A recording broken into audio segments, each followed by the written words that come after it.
Vamos con Gino Costa primero. El congresista Gino Costa, a propósito también de lo dicho por el señor Pérez Guadalupe, y le quiero preguntar directamente, congresista, el señor Pérez Guadalupe en varias afirmaciones ha dicho que usted es la mano que mece la cuna, ¿no? Y señalando directamente que usted ha tenido mucho que ver con esta decisión que ha tomado el ministro del Interior y el presidente Sagasti. ¿Cómo respondería eso? Habría que, buenos días, Mónica. ¿Cómo está? Fernando, Y disculpe Carlos. porque... Habría que preguntarle a José Luis. La verdad que no sé a qué se refiere. Es una metáfora, una alegoría un poco terrorífica, ¿no? Pero la verdad que yo tengo plena confianza en el trabajo del ministro del Interior. Lo conozco desde la Defensoría del Pueblo hace 25 años. Y seguramente esa relación de amistad y construida en el trabajo en la Defensoría y en el Ministerio del Interior hace ya muchos años, lleve a algunos a pensar que quien está detrás del Ministro del Interior es Gino Costa. En realidad, digamos, el presidente... ¿Pero conversaron sobre el tema antes de tomar la decisión? O sea, ¿hubo una conversación con el Ministro del Interior o con el propio presidente? No, esta es una decisión del presidente. A mí me consultaron mi opinión y yo la di. Me parece que yo dije que el referente era la gestión de Carlos Basombrío, y podía ser él, Ricardo Valdés, que fue el otro viceministro, o Rubén Vargas, y se optó por Rubén Vargas. Me parece muy bien, es una persona honesta, es una persona competente y muy comprometida y muy valiente, ¿no? Y yo creo que, digamos, la decisión es adecuada. Yo creo que es una decisión constitucional y legal. Era necesaria en este momento de circunstancias extraordinarias. No es lo normal ni lo recomendable, pero estamos en una situación muy difícil donde la policía había perdido la confianza ciudadana y era necesario restablecerla, y eso obligaba a una renovación en profundidad y a que el presidente escogiera a alguien en la cadena de mando de su absoluta confianza. Y esta es una persona con la cual el ministro del Interior ha trabajado en el pasado, precisamente en el combate contra el crimen organizado. O sea que eso es lo que demanda una situación como esta. Si se quiere hacer una renovación, se hace, y la profundidad de la misma tiene que ver también con la persona que se escoja para liderar de ahora en adelante la institución. Y el señor Cervantes estaba bien abajo, pero no es una decisión que se inspira pues en el amiguismo, como se ha dicho, sino en la relación de trabajo que tenía el ministro del Interior con el señor Cervantes desde su gestión en el año 2016 en adelante. Gino Costa, buenos días. Usted nos está dando Fernando. Argumentos políticos sobre por qué es que el presidente ha actuado de la manera en que actuó. Antes de esta situación, usted había insistido en que la principal tarea de Francisco Sagasti era restablecer confianza en la autoridad política del jefe de Estado. Y sin duda esta decisión ha generado por lo menos dudas. Por eso yo quisiera que ayude usted a aclarar esas dudas desde el punto de vista de la ley, no de si era conveniente o no hacer lo que se hizo. Y quienes reprochan lo que ha hecho el presidente Sagasti sostienen que los artículos legales son claros en el sentido de que era obligatorio que el jefe de Estado escoja como comandante general a uno de los tres de mayor antigüedad. ¿Qué contesta usted a ese argumento legal que es la base de las críticas? La Constitución, Fernando, establece que el presidente de la República es el jefe supremo de la Policía Nacional y que es él quien otorga los ascensos de acuerdo a ley. Y la ley de la policía, que es el decreto legislativo 1267 en su artículo 8, contempla una renovación ordinaria, que es la que se hace, digamos, escogiendo a uno de los tres tenientes generales, y una extraordinaria que puede hacerse escogiendo a un general de policía. Y dice, si ¿Pero se dice eso el texto legal? ¿Pero dice el texto legal? El artículo 8 del decreto legislativo 1267 contempla dos fórmulas, y en la segunda, si se coge la segunda, que es un general de policía, todos los que son generales más antiguos que ese, incluyendo los tenientes generales, pasan a retiro. Eso está contemplado. Lo que pasa es que hacen una interpretación que señala que el reglamento de esa ley restringe la ley. Entonces ahí hay una discusión sobre si un reglamento puede restringir la ley. Y el artículo 51 de la Constitución es muy claro: la Constitución prevalece sobre todas las disposiciones legales y la ley prevalece sobre todas las disposiciones que están debajo de la ley, incluyendo los reglamentos. No puede haber un reglamento, ¿no es cierto?, que restringe o limita o modifica lo que establece la ley, porque la Constitución dice que los ascensos se otorgan de acuerdo a ley. Y la ley dice que hay una renovación extraordinaria y que hay una renovación ordinaria. Y se ha optado, el presidente ha optado, porque estamos en situaciones especiales y extraordinarias, por esta segunda fórmula que está contemplada en el artículo, como digo, 8 de la ley de la Policía Nacional. ¿Y cómo enfrentar en este momento, congresista Costa, el descontento evidente que hay en la Policía Nacional? Esto se demuestra con las renuncias que han habido de parte de altos mandos, y también hay descontento en mandos medios.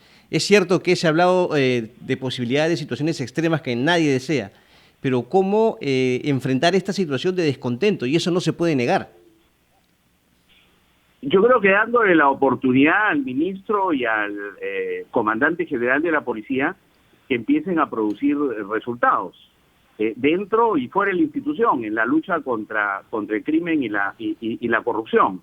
Y yo confío que tanto el ministro como el general Cervantes, que han trabajado juntos ya en el pasado y que han producido muy buenos resultados en la lucha contra el crimen organizado, empiecen a producirlos. Y yo creo que eso va a contribuir, ¿no es cierto?, a ratificar que esta ha sido una buena decisión de cara a la ciudadanía, que quería primero una policía que reconozca que han habido, los hechos que se le imputan. Es decir, que la policía ha actuado mal en el manejo de las marchas y de la protesta en Lima. Específicamente, esta no es una acusación general. El mando que ha sido renovado se negaba a aceptar que eso había ocurrido, y con un mando así tú no puedes investigar y no puedes garantizar que esos hechos no vuelvan a ocurrir.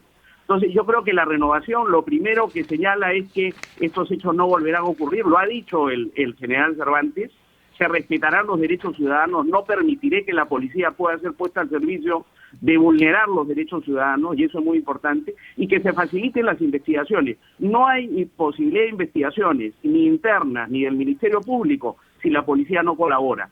Y con un mando que se niega a aceptar lo ocurrido, no era posible llevar a cabo esas investigaciones. Y en segundo lugar, recuerda tú que también están pendientes muchas investigaciones sobre hechos de corrupción que comprometían a muchos de estos mandos en el marco de la pandemia, donde utilizaron mal los recursos que se les proveyó para proteger al personal policial. Y como consecuencia de ello, han muerto 508 policías y se han contagiado 20.000. Es decir, 1 de cada 7 policías está contagiado. Esa es una tasa altísima que no tiene ninguna institución, ninguna otra institución pública, ni siquiera el Ministerio de Salud y los trabajadores de la salud. Y es el resultado, por lo menos, de la negligencia.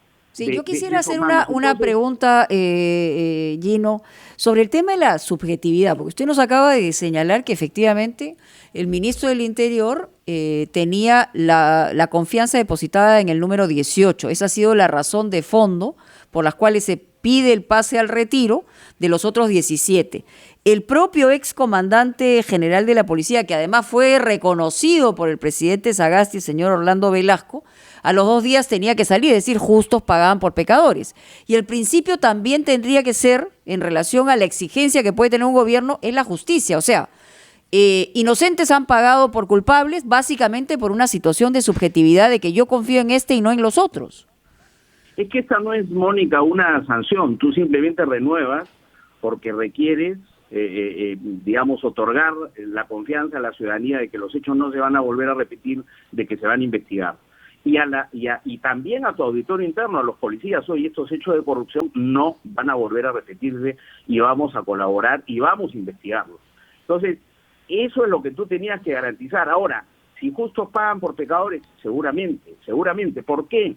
Porque la ley y la práctica institucional impide que alguien que esté en la línea de mando, arriba de la persona que el presidente escoge para que conduzca la institución, tiene que irse a retiro de inmediato. Lamentablemente es una práctica que yo no aplaudo. Me parece que impide que se utilicen buenos recursos humanos pero es una práctica histórica que no la vamos a cambiar. Entonces, lamentablemente eso es así, y lo saben los policías.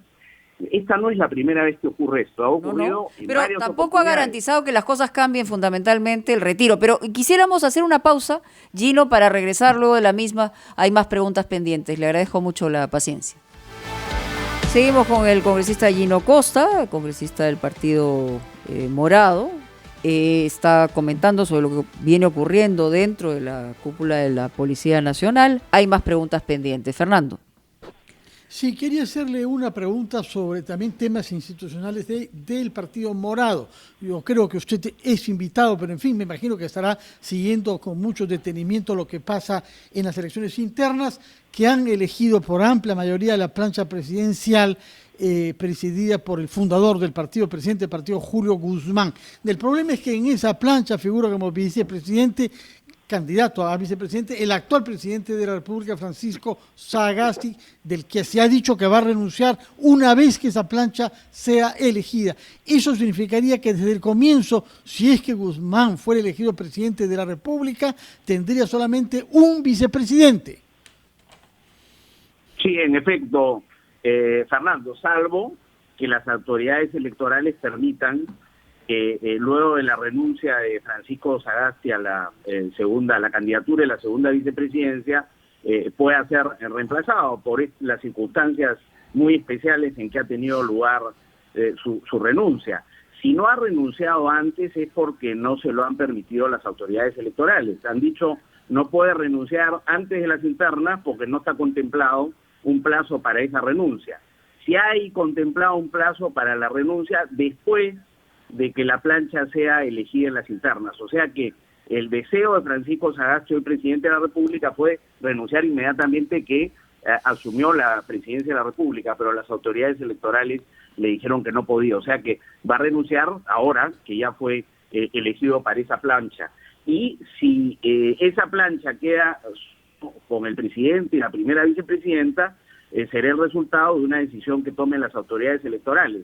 Podrían habilitar a su reemplazo porque son circunstancias extraordinarias las que lo han obligado a renunciar. Si no habilitan eso porque no está contemplado, será una plancha de solo un presidente y una vicepresidenta. Ya ha ocurrido en el pasado, en varias oportunidades, más recientemente creo que fue el 2016, cuando Vladimiro Warok tuvo que lo sacaron, ¿no es cierto?, de la competencia. Él era segundo vicepresidente, me parece, de la fórmula de Fuerza Popular, y entonces la señora Keiko Fujimori fue con su primer vicepresidente y sin candidato a la segunda vicepresidencia, con el señor Klimper. De manera que hay antecedentes de esto, no es el fin del mundo, no es lo ideal, pero es lo que resulta de una circunstancia no prevista como la que ha tenido que enfrentar, digamos, el país, ¿no?